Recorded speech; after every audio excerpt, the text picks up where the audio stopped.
In the same way that you can write and publish articles on external directory sites to generate targeted traffic and links, you can do a broadly similar thing by creating and submitting videos to major network sites like YouTube and Google Video.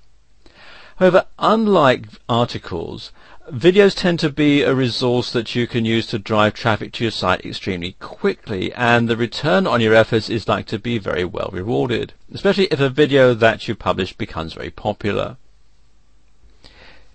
If you use Google as your search engine of choice, you've probably noticed that videos are nowadays featured on the search results pages, and you can see we've got a few here. But here's the thing to understand about why those videos are featured here. At the moment, Google and the other major search engines don't have the ability to pass information from inside a video, so what puts the video on the search results pages are the keywords included in the title and description rather than the content of the video itself. And this is important to know, as it presents you with an opportunity that many marketers miss. If you weren't aware of this fact, it would seem logical to create your videos in a similar way to how you write your articles, with the video itself being tightly focused on your keyword terms. However, this is not necessary, which is a good thing if you want to be a successful video marketer. This is because your video can be about almost anything, and as long as you remember to include keywords in your video title and description, you're still going to pull targeted traffic to your site, even if your video is almost completely unrelated to your topic. Now, I'm not suggesting that you should create a video that's totally unrelated. However, with videos, you do have the flexibility to make a video that's only vaguely related to your main topic that will still draw targeted traffic to your site as long as you use keyword terms in your written supporting materials. This in turn presents you with the opportunity to create and upload a video that entertains rather than one that just attempts to educate or teach. This is an extremely important factor because people who use sites like YouTube and Google Video do so because they want to be entertained rather than through any deep desire to be taught. Hence, you always want to focus on making an entertaining video that's at least vaguely related to your market sector or niche, although even if that connection is thoroughly tenuous, it doesn't really matter. When you're planning your first video, remember that the primary purpose of publishing that video is going to be to pull targeted traffic to your website, so the video should be made with this very specific objective in mind. What I like to do is to create a two-part video. The first half I put up on YouTube, and the second half I put on my own site. And in this way, if your externally published video is entertaining enough, you've got a hook to pull people who've watched this video to your site. They're going to go to your site to watch the second part.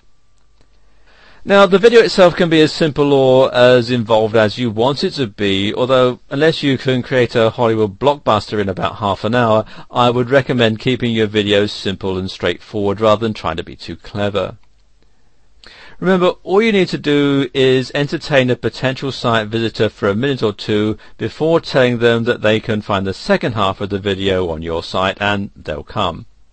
One option that I use to a good effect is to create short videos that ask a series of questions based on trivia specifically related to the niche that I'm marketing in. Now, these questions should be progressively more difficult with the externally published video, in other words, the one that's on YouTube or Google Video and so on, answering the first two questions for the viewer. However, if they want the third answer, which after the first two questions they almost inevitably will, then they have to visit your site or your blog to find it. Another option is to find an old-time movie that's available in the public domain before downloading it to cut a short clip to use as your video. And a good site to look for them for is archive.org. You can see they've got over 242,000 different items here which you can download.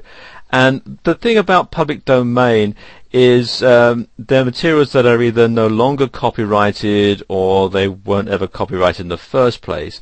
and this means that you're perfectly entitled to simply download it and re-edit it for your own purposes without violating anybody's copyright.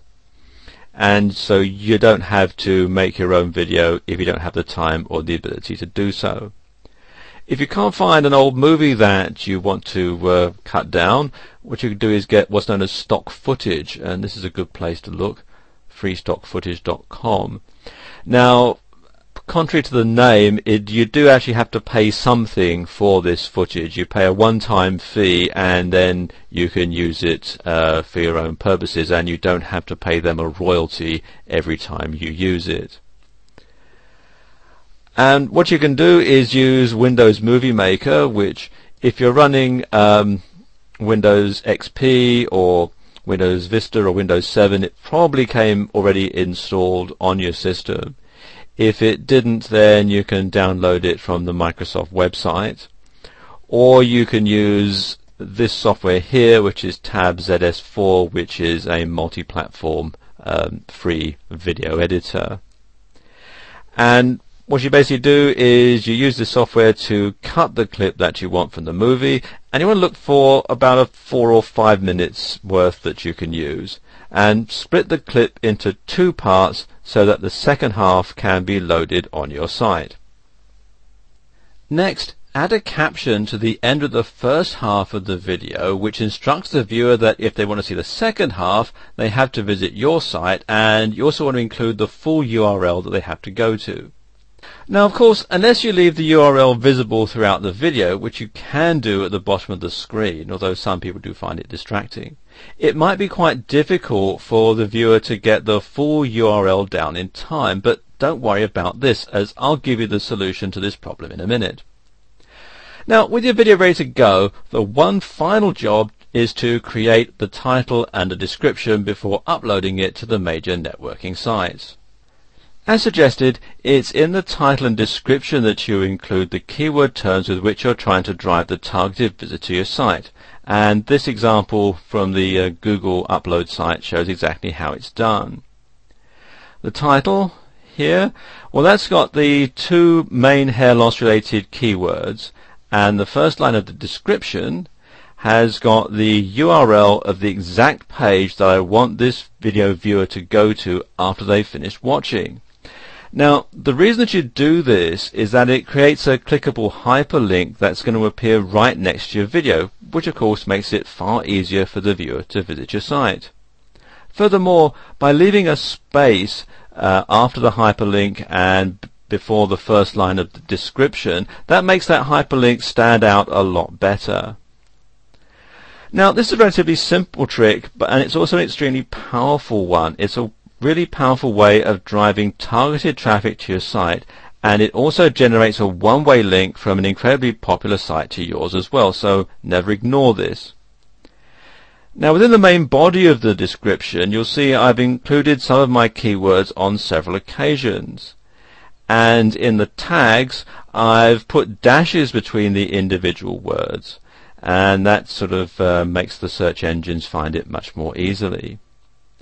Now, this is the way that you should create your title and descriptions for all of your video uploads, because doing so ensures that anyone who's looking for a video that's related to your market sector or niche is likely to find your work.